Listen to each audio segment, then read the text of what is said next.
I'm seeing as I sit down, getting ready to teach here, all the chats that offer such wonderful greetings, both morning greetings and seasonal greetings, and it kind of makes me kind of feel kind of very happy and delighted to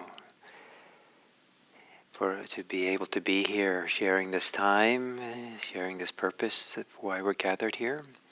And thank you for being here. So in the way that this was going to unfold here this week, the different forms of love that get emphasized in Buddhism. Monday I talked about anukampa, the word I translated as care. Yesterday, metta, which I mostly translated as friendliness. And today we have the word karuna, which is normally translated as compassion. And so this is one of the inspiring and beautiful qualities of the heart. But it's kind of a mixed thing because compassion is born from the experience of suffering in this world. And so the idea is to hold them both, to hold the suffering of the world, and then maybe simultaneously to hold a certain kind of profound sense of goodness within us, which is compassion. Compassion free of fear, free of distress, free of feeling helpless or hopeless. A compassion that can flow freely as the simple wish, the aspiration. I love the word aspiration because it's connected to the word for breath, respiration in Latin. The simple aspiration and profound aspiration to wish others well, wish others that their suffering might end, that their suffering might dissolve or pass for them. And for me, in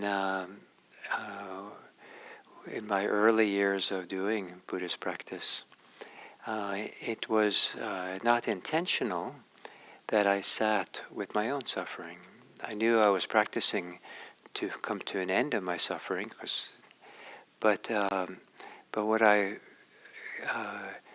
was taught to do was simply to be present for it, and not try to fix it, not try to understand it, not try to dissolve it, or not to use an antidote, but just to be with it, and to learn how to be with it really simply. And the effect that had on me, it tenderized me. It softened the edges of the suffering, softened the reactivities I had to suffering, softened the second arrows that were added on top of the first. And that process of softening, tenderizing, then started to not just be on the edges, but started to penetrate into the suffering itself. And that was what began to dissolve some of the big sufferings I brought with me to the Dharma. And so there wasn't this rapid end. There wasn't like this magic insight that suddenly now I'm free of suffering. But there was a thawing of it, the melting of suffering. And so learning how to be present for suffering is in fact part of what the Dharma is. But how to do it so it doesn't undermine us. How to do it so we don't get depressed or feel like we're suffering more. And how to do it with faith and confidence that it's actually very wholesome, there is a very wholesome way of tending, maybe in a friendly way, in a caring way, to our suffering. And one of those is, in fact, to meet our suffering with compassion, to recognize in us that there is the desire to have it melt, to have it go away, to have it not be there. not out of aversion, not out of desperation, but rather something deeper than those in the heart. It's the heart's song. The heart sings compassion. May I be free of suffering. May others be free of suffering. And in that way, it's actually possible to connect compassion to a kind of a joy or kind of something really good within us, and have that also spread. So I'd like to offer you a form of practice that I call practicing the cycles of dukkha and sukha. The cycle of, just like there's the water cycles in environmental studies or oxygen cycles, so there are the cycles within us of the dukkha and sukha, of suffering and happiness.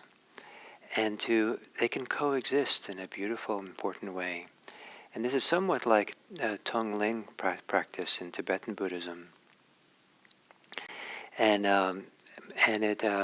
But it's the cycle goes in two different directions. When we're feeling our own suffering, then in the in the exhale,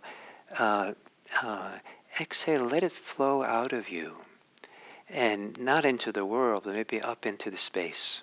Let it flow out of you. And then on the inhale, and in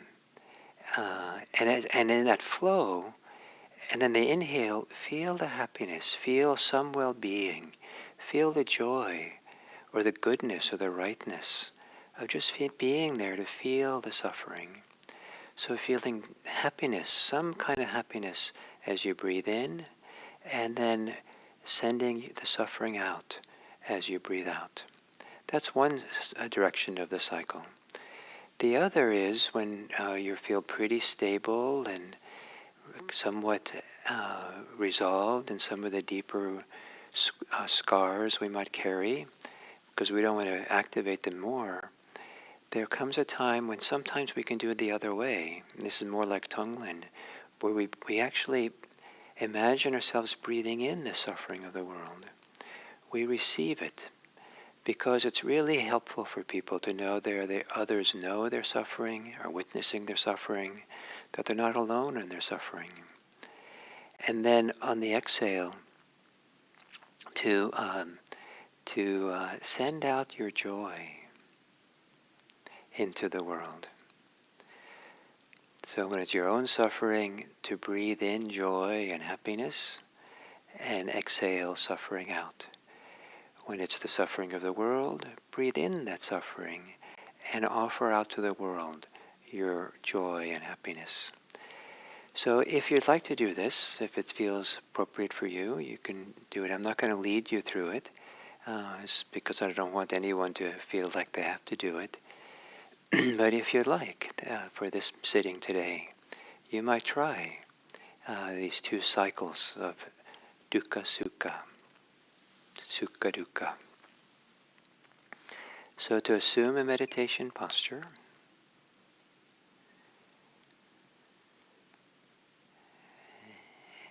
and part of assuming a meditation posture is, in a subtle kind of way, organizing your body. So you're beginning to gather together all the different parts of your body so that they work together.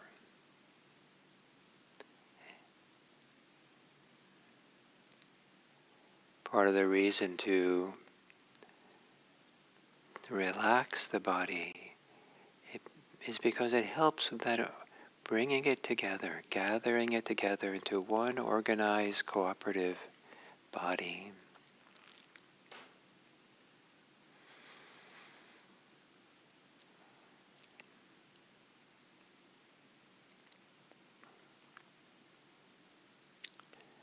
And feeling the body more broadly as part of this gathering, organizing of the body. Taking a few long, slow, deep breaths, a lengthy exhale.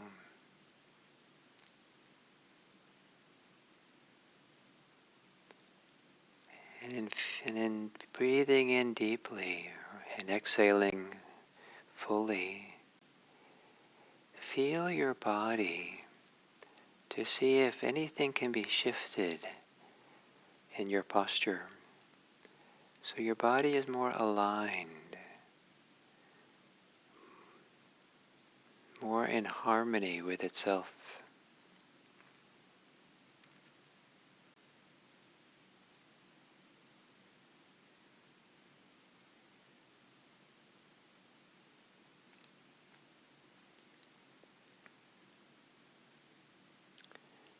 And then letting your breathing return to normal.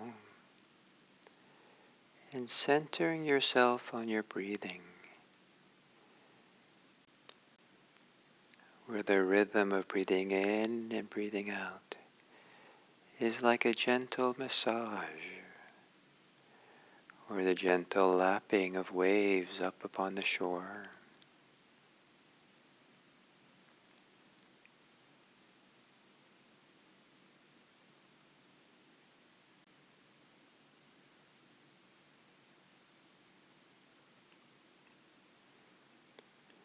And then to continue in this simple way, and if you would like, if it feels right to you, you might practice the Sukha Dukkha cycles.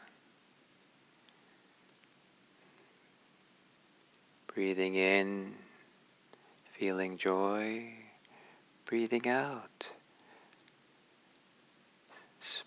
sending out your suffering out of yourself.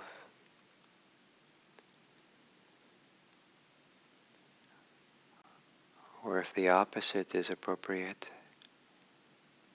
breathing in suffering, sending out joy.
as we come to the end of this sitting, to appreciate that while we meditate, when we feel suffering, when we have compassion, it's not necessary to understand it.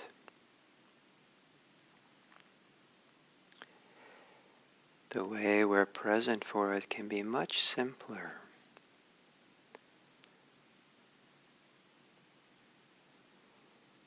We offer our presence to it. We offer to be present and are willing to be open and receive whatever it's like to feel and sense and know suffering. But in not knowing it, understanding it,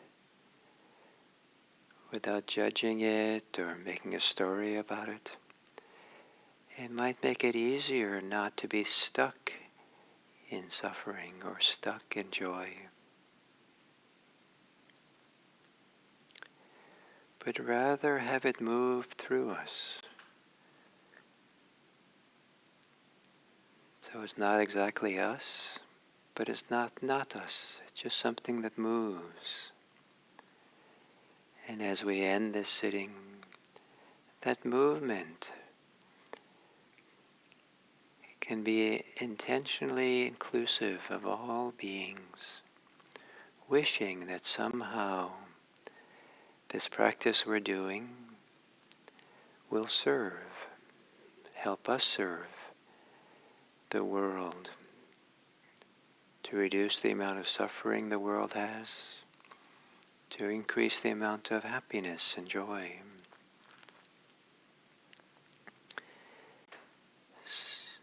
So without understanding,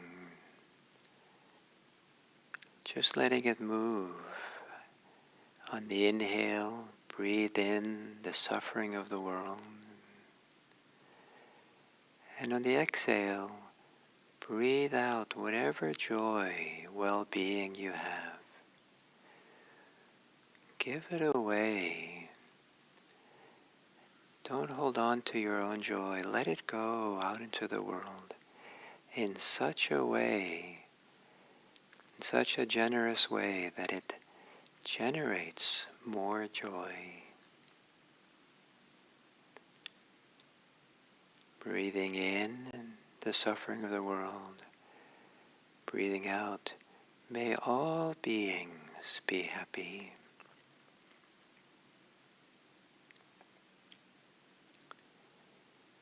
Breathing in suffering and transforming it into, may all beings be safe.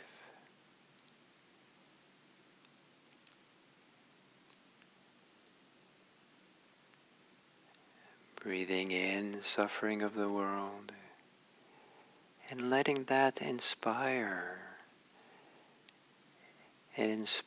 dedication. May all beings live peacefully.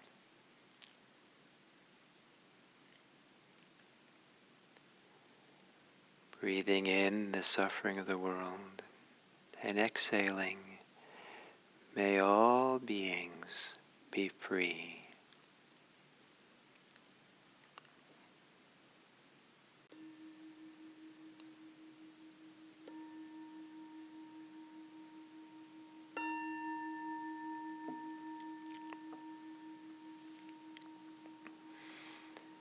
Thank you.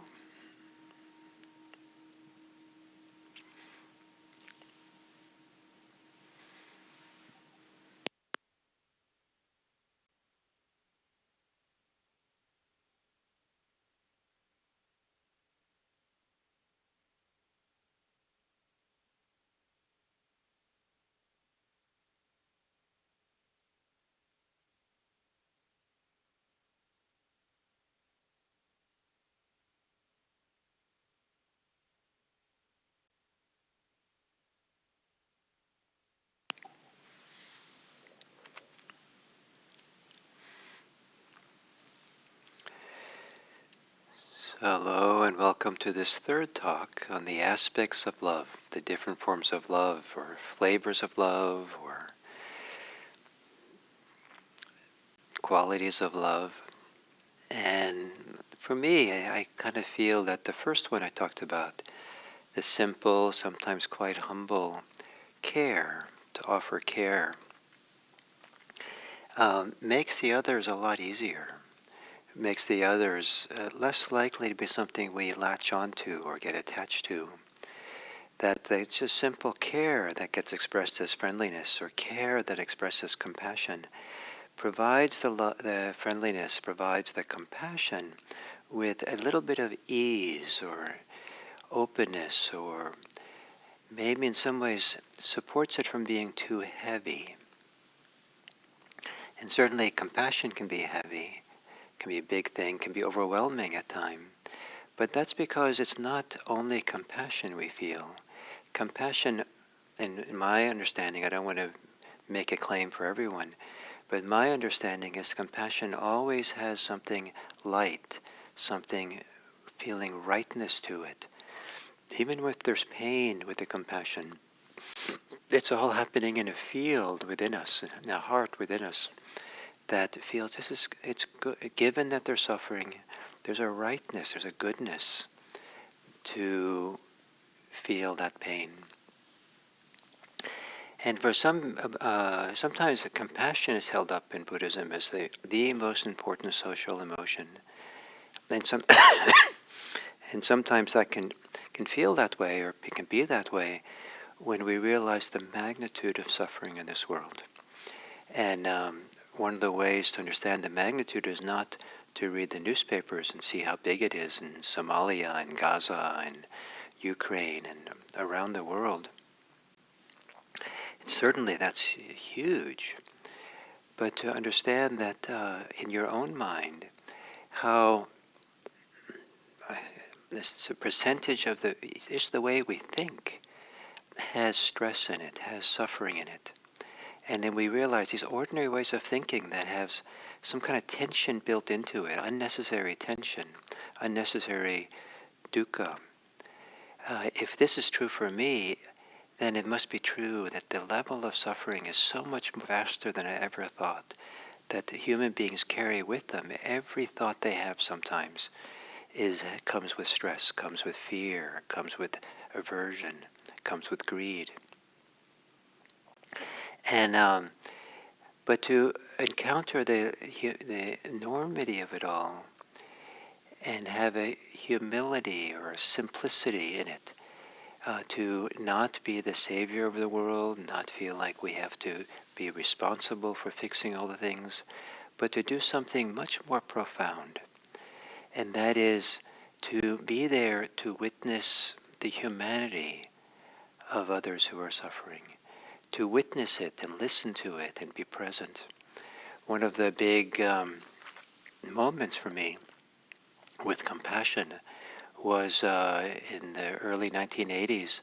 I was living in the monastery deep in the mountains, and we didn't get news very often. But one day there was I think it was a Time magazine appeared, and I opened it up kind of randomly, and there was a multi-page spread and discussion about the Israeli bombing of refugee camps in Beirut. And I'd been to Beirut as a child, and I'd lived on the edge of the Mediterranean growing up, good part of my growing up. And so right next to right next to what now Yugoslavia, a town called Trieste in Italy. And so to have to kind of witness through these photographs the suffering of these refugees and how many of them died deeply moved me. And one of the strongest feelings I had was I had to go there. We had to bear witness. How important it is to bear witness and let people know that they're known. Of course, we should do things as well, but that was such a big. I didn't feel like I wasn't motivated to leave the monastery. The work I was doing there felt very important, but this strong urge, and it was very clean. And I've learned in looking at compassion myself that it's not always clean.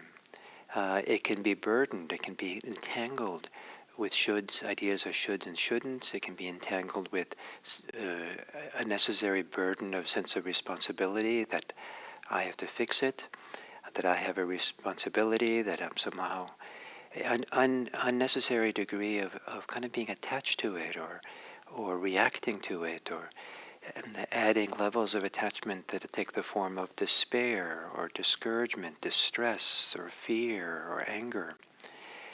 And when those movements of the heart involve increasing suffering, we're actually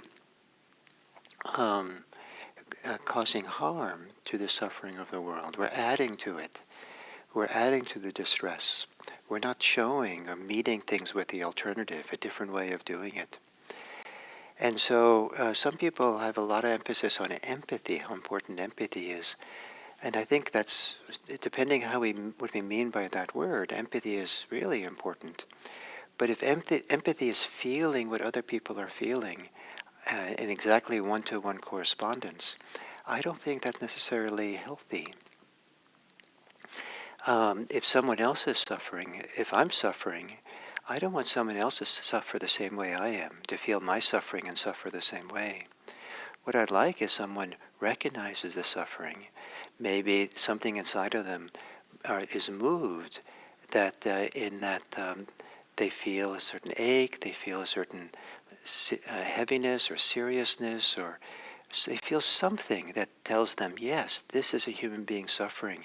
Yes, this is unfortunate. Yes, I have some sense of what you're feeling. I know that you're suffering, but without taking it in myself. So if anything, other people's suffering go through me.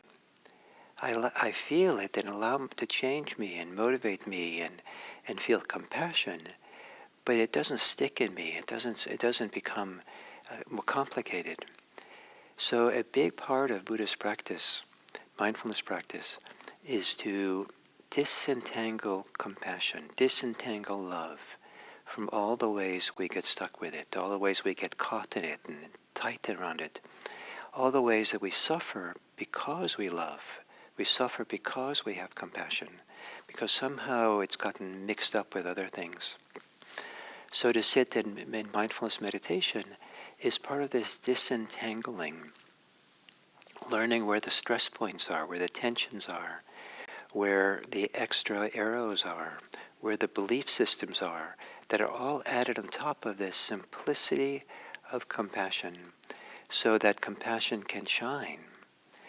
And when compassion becomes cleaner that way, or becomes simpler that way, then acting from the compassion is much less tiring than if we act out of compassion together with all the attachments and fears and entanglements we might have.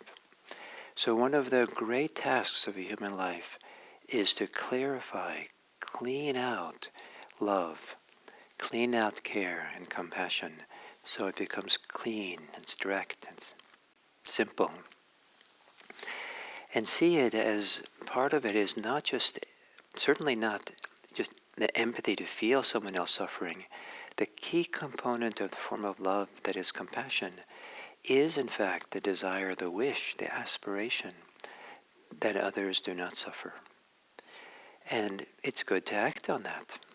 Sometimes strong compassion is difficult because something, that aspiration, that wanting to support and help, has been bottled up. There has no outlet. We don't know what to do. There's always something we can do. It might not be for the suffering we've encountered in the world, but maybe it's local. So one of the things that I do when I read about horrendous things in the world is that there's too much of it for me to think that I'm going to make a difference. I can't give enough donations to all these different places to help. But I take it in, and the aspiration to end suffering is stronger because of it. And then I try to do my work as a Buddhist teacher, even locally, better. I'm more motivated to do what I do. And that's where it's channeled into doing this. For other people, it might be channeled into caring for their neighbors or having more care for the people, their colleagues at work. It might be that they have a particular cause that we're motivated to support. And so experiencing suffering elsewhere and feeling compassion, that aspiration to end suffering gets channeled even more into the cause we already have. So compassion as a gift to the world. Compassion not as a drag. Because if it's a drag, if we're caught in our attachments and it makes our life harder and more difficult and we're overwhelmed. But to have the gift of compassion for this world. We know that the world needs it. And compassion can be a present. And if that's too difficult or not clear, then being present becomes the present that we can offer. Being attentive, being understanding, being present in a full way. May that be the present that you offer this world on this day that's often for many people associated with giving presents. So thank you very much, and I hope that you spend this day staying close to either care, friendliness, or compassion as what is needed. And tomorrow we'll do appreciative joy. Thank you.